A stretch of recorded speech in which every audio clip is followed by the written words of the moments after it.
Well, we're at the village of Forg, known locally as the Kingdom, in Aberdeenshire, about 7 miles from Huntly, which is a fairly large market town. Right aside us is the Glendronach Whisky Distillery, and nearby is the Drumblair house. And that was the home of one of Scott Skinner's greatest friends and benefactors. His name was William McHardy, and he'd made his fortune in iron and engineering in South America.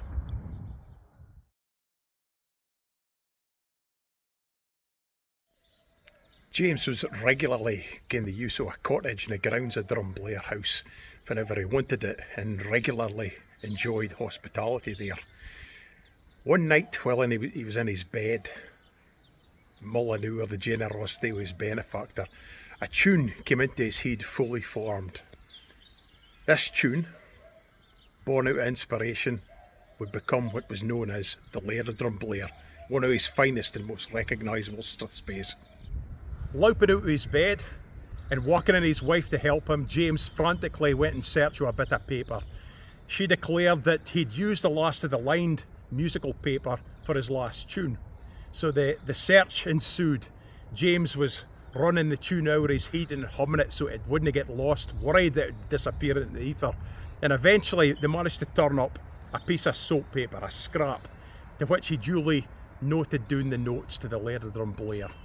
He was highly delighted and relieved that he managed to save the melody, and it was duly sent to the Laird himself, and he was fair chuffed. So much so that he sent a gift of 5 guineas to James.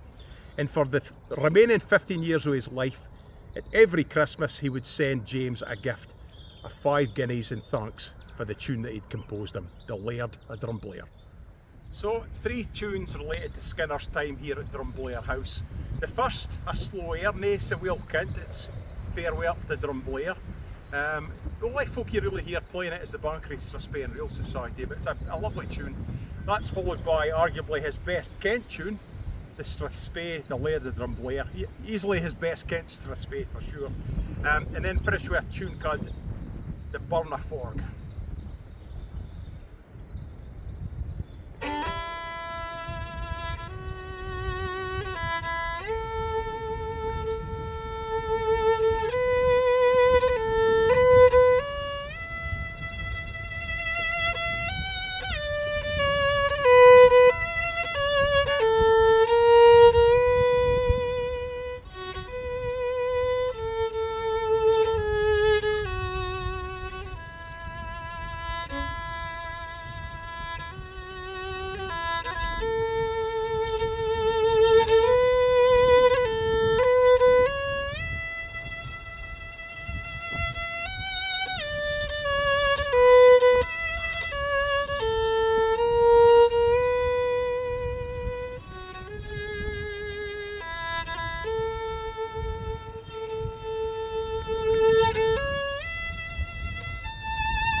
Well, a couple of tunes relating to Skinner's time here at Drumblair House. The first is called The Iron Man, and that's in honour of William McCarthy, his great friend and benefactor.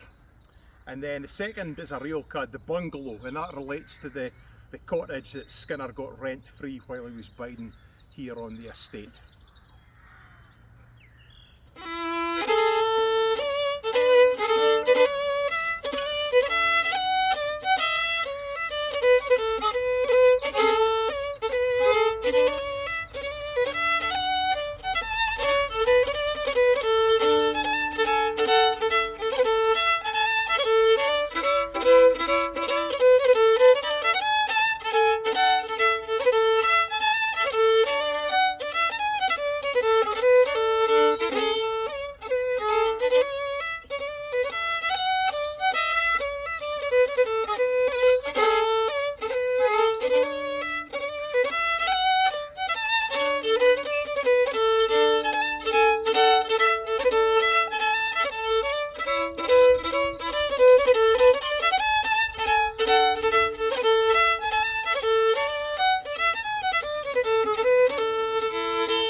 McCarthy and Drumblair House obviously made a great impression on James.